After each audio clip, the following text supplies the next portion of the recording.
Hi, Anja. Hello, Tansy. So, what was it that you wanted to bring today for us to talk about?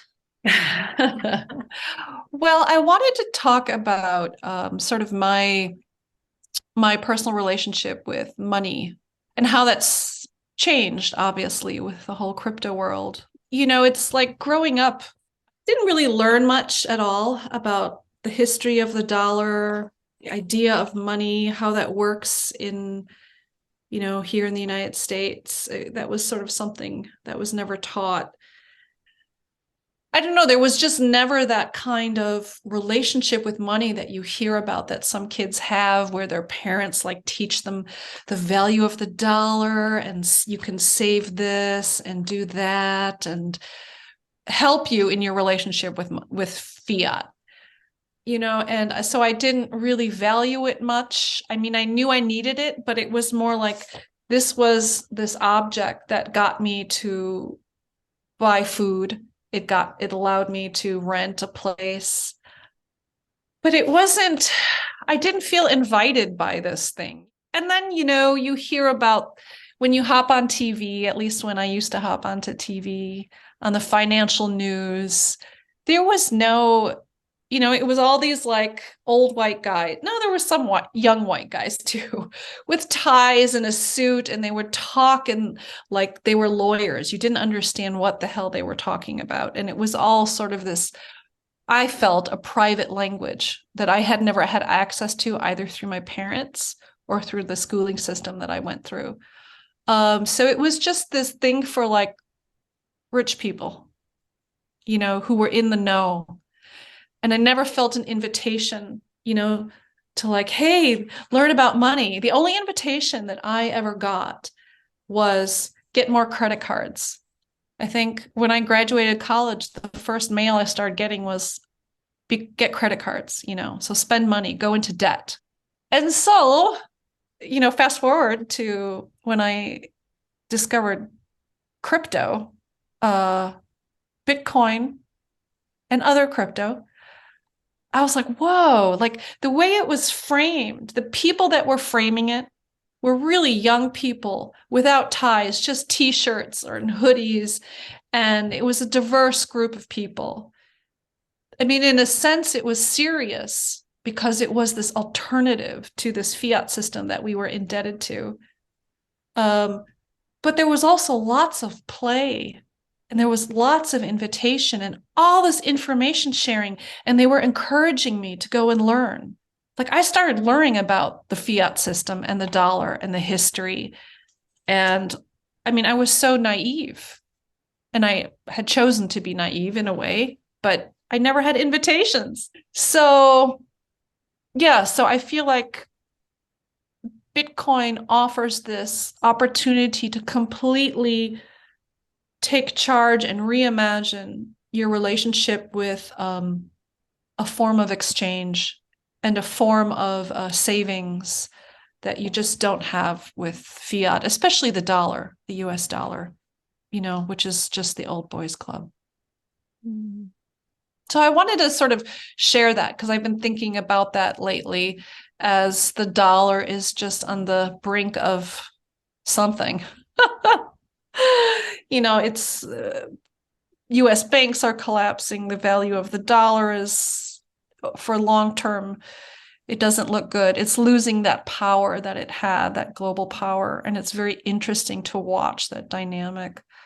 And it just made me think more of my own personal like relationship with the dollar and understanding of it.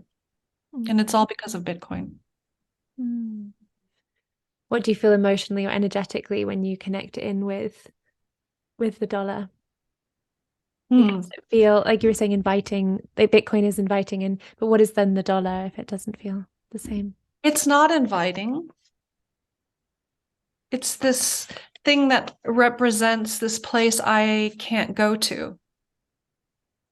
That it represents this power that I get, and I get little bits and pieces of it that I have to abide by in order to further my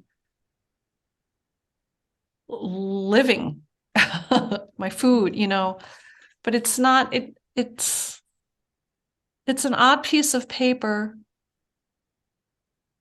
that represents a place I don't want to go to. Mm. It doesn't make me happy. I don't know how to explain it. Mm. It's not an uplift and celebratory thing. It's more of like, oh, okay, good. I can Mm. buy the food and I can pay for my car, get it fixed, get, it's not celebratory. Do you think that would change though if Bitcoin was the standard? Like if you just use Bitcoin to buy and sell things, um, because you still need to buy food, do you think you'd still have Yeah. that same feeling with like, receiving Bitcoin and spending Bitcoin? No, because the whole energy of it Mm. is this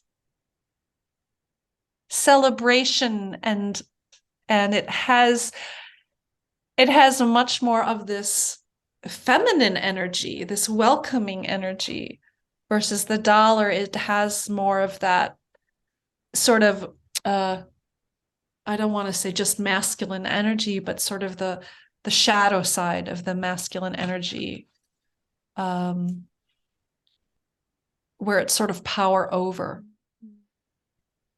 And I think what's really interesting about that is that one is how the dollar was created. So, in terms of the founding fathers, with all of the different sort of Hermetic principles and the Masonic symbolism that are contained in that dollar bill, it was all about creating this new, like Arcadia, this new realm where anything was possible. But it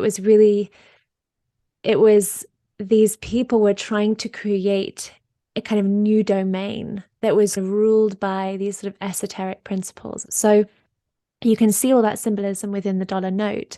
And it's this want to create something new and kind of a different power structure, a different place. And what's really interesting is over time, it was all the sort of men that created that, right? It was the founding fathers, which we've talked about before, rather than any mothers there. Um, The founding mothers. Oh yeah, yeah, I like sounds that phrase. cool. Um, And so, what's really interesting is how you were describing how you feel in relationship to receiving it and the land. It's like you feel that you are just like kind of welcome to have a little bit of it, but you don't actually have this sense of like being part of the wealth, of being part of this kind of Arcadia, this like wonderful space. It feels that, you're one of the people that kind of has to work to try to sustain it for others. And so that dollar, it's kind of like they have created this money that they can oversee and it helps support them. Then they give like little tiny pieces of paper, little tiny bits of it to those who are kind of working, just sustaining them enough to keep them going. And it's just interesting feeling wise about how it feels in that system, like that you can see that maybe that was their vision of what they wanted to create, but it wasn't seemingly a system that was for everyone. It was for an elite few. They were part of Arcadia and everyone else was sustaining that Arcadia. And that's how the dollar feels. It feels sort of empty. It feels like there's this sense that you are not getting, there is almost this feeling that you're not getting enough of it, or that what you are getting Yeah. holds less strength than what others get to have. And also what's really interesting is the link with runes and this sense of Wait, what's runes? so runes are from the old sort of Nordic cultures. So in the old Nordic cultures, so like in sort of Scandinavia way, they used this ancient language, but it was also divinatory.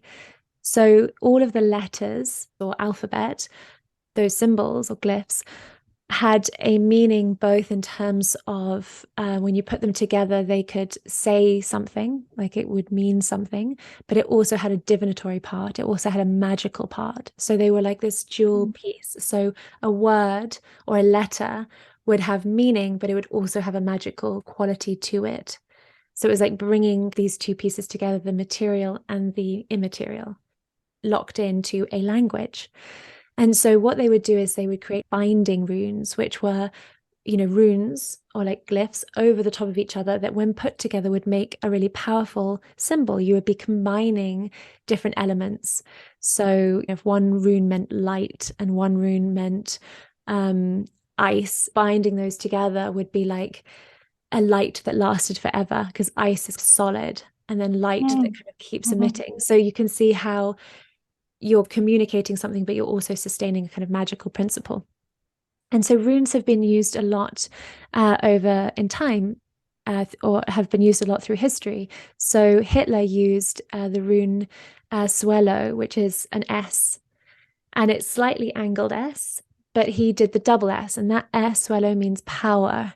It's like strength and domination. And so he did the double for his SS, for the people that were protecting him and sort of sustaining his rule. And he did that deliberately. Hitler was very involved in the sort of the deeper esoteric knowledge. Now, also Bluetooth uses Bacana, which is kind of a B-shaped. Yeah. Um, I was just trying to remember, what does that look like? and it's about kind of spreading Yeah. this sort of the message of like everyone kind of together and like the sharing quality. So what's really interesting is when I was thinking about it, when you were talking, was that the dollar symbol is closer to the S. So the S of Suelo, which means Mm-hmm. power, domination. And then Isa or Is is the single line, which I said was ice. And they have two of those. So that is solid, that is strength, that is unending, enduring, stuck, enduring power. That is the symbol of the dollar. And so you can kind of sense that it's like, look how the dollar has pervaded the earth. Mm-hmm. Like everybody is using it. It's been the global reserve currency for a very long time. And the US can use the dollar to access people across the world. So they can overstretch their authority outside of the realms of their own country because of people using the dollar. So if you're using the dollar, they have the ability to affect you. So, for example, with Russian oligarchs who had yachts, normally for a country wouldn't be able to go into another country to confiscate that yacht because it would be overstretching their authority. They'd be stretching out their authority. But America has found a way to overstretch its authority by saying, well, you bought that in US dollars. So because you bought the yacht in US dollars, we can now, wherever it is in the world, we are allowed to confiscate it because you have used our system. So the dollar is not just a kind of monetary thing, it's actually as a power over people, a power that reaches across the world over people. And you can see it in the symbol and you can see it in the dollar note with all of the symbolism. It's all about kind of maintaining power, maintaining this vision. Bitcoin, on the other hand, is a B, very close to the Bacana, the B that I was saying about. And the B of Bacana represents the two breasts. It's about nourishment, it's about nurture, it's about growth, it's about tending, it's much more feminine. It's all about like inviting in and being with and growing. It's like it's also harvest and all of those sorts of things that come with abundance and growth, but in a Mm-hmm. completely different way. You can see one is like kind of abundance through power, control, strength, and one is abundance through giving, expanding, freeing, Mm-hmm. opening. And it's so interesting because the quality of the two is like that. Like the dollar, how does that create it? It's basically given to those who are close to it. It's like whoever's closest to the money printer, or, the government wants to issue more of it, they just print more of it. It's just like this thing that they have their hand on the button, they can create more and they have the power. Whereas Bitcoin, it was never given away. All of it has been earned. And all of it has then, to get out into the system has been used and it's free to anyone to use it. The person who created it disappeared. It's like the Immaculate Conception. It's much more a giving birth to than the creation of, with clearly an intention, like an intention of control and power. So you can see how you have two different forms of money. One with the motivation of power and one with the motivation of abundance. Mm-hmm. And you can just feel, like you were saying, without even knowing this. And it's only because you were saying it, I was thinking about it, and you were speaking to that exact emotional response. So, Yeah. one, it kind of speaks to maybe magic's real.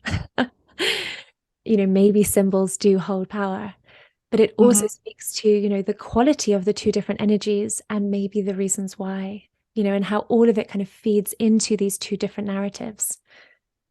And just where you need to hold your dollar in these banks, these locked banks, these containers with the bars, Yeah. and where you hold Bitcoin, well, you hold it in your own wallet in this ephemeral internet that's everywhere and yet nowhere. So it's a very, very different quality. And it's just so interesting to sort of tease that open. Yeah. I mean, I didn't even get to that sort of space where the dollar is sort of locked up in these secure places, where Bitcoin is really, it's out there. You have your seed phrase on the little wallet, but the Bitcoin itself, it's everywhere. It's like you said, everywhere and nowhere in a way. I mean, that's pretty magical. I think that vision of seeing Bitcoin that way, which it is, Mm. it's an ephemeral power. It's powering our growth. It's powering growth. We're not kind of so focused on it itself. We're saying, well, what can I power with that? Whereas with the dollar, it's so much more about material power, some power that I can see and hold and claim. The sword, the tower, the castle, domination. This is mine. And with Bitcoin, it's like creating this new understanding of the world. Like, where can we fuel that energy? What can we grow with that? How can we see the world differently? So it's like seeing how Bitcoin fuels our freedom, grows our sense of openness and abundance. And so as you're talking about this, like what comes to mind is, so how does this idea of dollar fiat, how does that concept move into CBDCs? Yeah, well, I mean, so few people actually use the dollar note. Maybe they use it for tips and things like that. Yeah. But when it was created, it was like it was an IOU and we didn't have cards. So when Yeah. dollar notes came out, like that's why it had so much symbolism on it. It's like you're putting so much onto a piece of paper. It's like this contains so much kind of power and magic. But the dollar symbol, well, that goes everywhere with you, right? Like even as a CBDC, you're going to have the dollar symbol, and it's the dollar symbol that is the swallow and the Isa, the double Isa, which is the binding rune. Um, and so that's going to So be the does thing that with the symbol get CBDC. carried on? It continues with the CBDC If it's a dollar, yeah, because it's the if it's dollar a dollar. symbol. Okay. It's the dollar Yeah. symbol. So, and they obviously create it. They Mm-hmm. define how much they want to create. They control it. No one Mm-hmm. else can print it or create it or be participating in the creation of it. Yeah. So it's still controlled.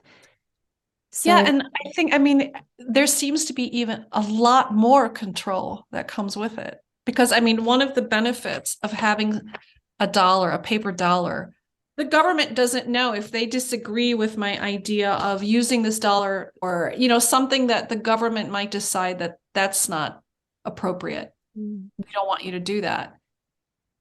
This still has that a bit of freedom. But once you get to the CBDCs, that's gone, mm, which is really freaky to me. And people keep, bringing up China. China is sort of has gone already to that space of really just monitoring everything. mm. And you might think, oh, well, it's okay. It's okay to buy CBD ice cream. It's currently legal. But the government at some point might change their mind. Like, I Mm. mean, it used to be illegal to buy and make alcohol in the United States during Prohibition.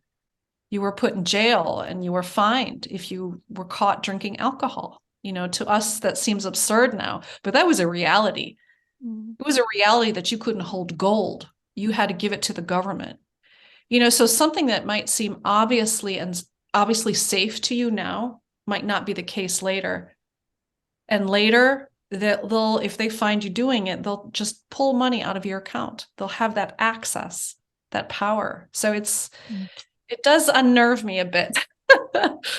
This idea. I don't know how far it can go, but it can go very far.